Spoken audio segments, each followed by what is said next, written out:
नमस्कार. Great Marathi recipes, literature and एंटरटेनमेंटमध्ये आपल्या सर्वांचं खूप खूप स्वागत. मी आज आई ही कविता आपल्यापर्यंत घेऊन येत आहे.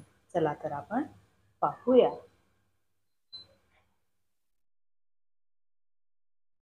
विश्वात सर्वात सुंदर फक्त आईच आहे.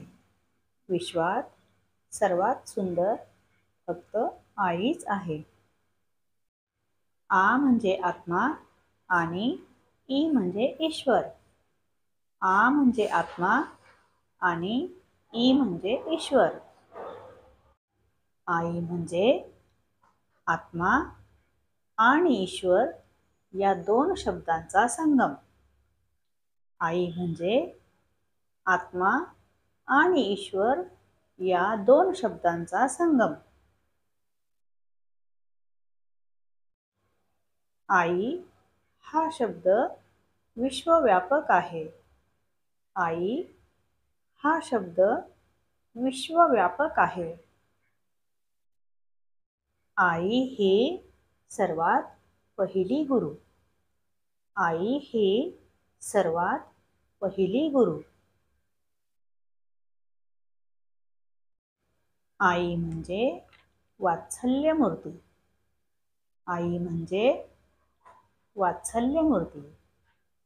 आई म्हणजे घराचे मांगल्य.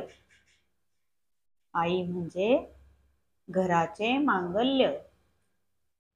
आई म्हणजे वाळवंटातील हिरवळ. आई म्हणजे वाळवंटातील हिरवळ. आई म्हणजे निस्वार्थ प्रेम. आई म्हणजे निस्वार्थ प्रेम.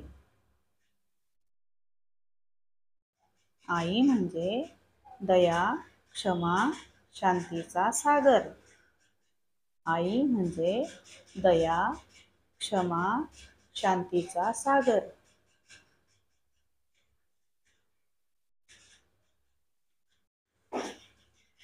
आईच फक्त लाख चुकांना माफ करणारी.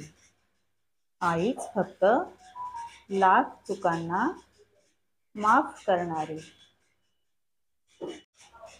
आईच फक्त घरात उशिरापर्यंत जागणारी. आईच फक्त घरात उशिरापर्यंत जागणारी. आई कधीच थकत नसते.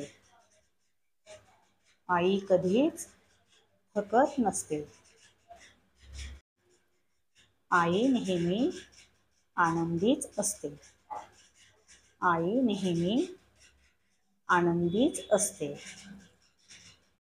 जगात सर्वात जास्त आणि शेवटच्या क्षणापर्यंत प्रेम करणारी फक्त आई. जगात सर्वात जास्त आणि शेवटच्या क्षणापर्यंत प्रेम करणारी फक्त आई. आईसारखी माया कोठेच नाही. आईसारखी माया कोठेच नाही. घराला घरपण देणारी फक्त आई. घराला घरपण देणारी फक्त आई.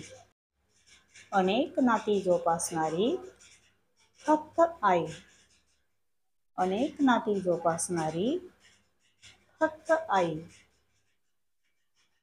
आईपेक्षा प्रेमळ दुसरं कुणीही नाही.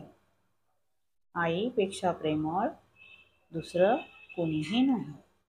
आई हळवी आहे. आई नाजूक आहे. आई हळवी आहे. आई नाजूक आहे. आई खंबीर आहे.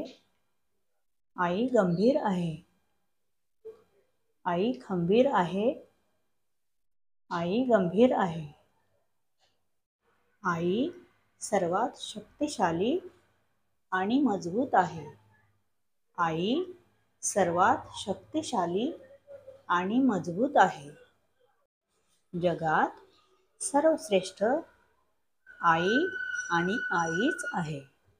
जगात सर्वश्रेष्ठ आई आणि आईच आहे. कविता आवडल्यास लाईक, शेअर, सबस्क्राईब करा, बेल आयकॉन प्रेस करा. धन्यवाद.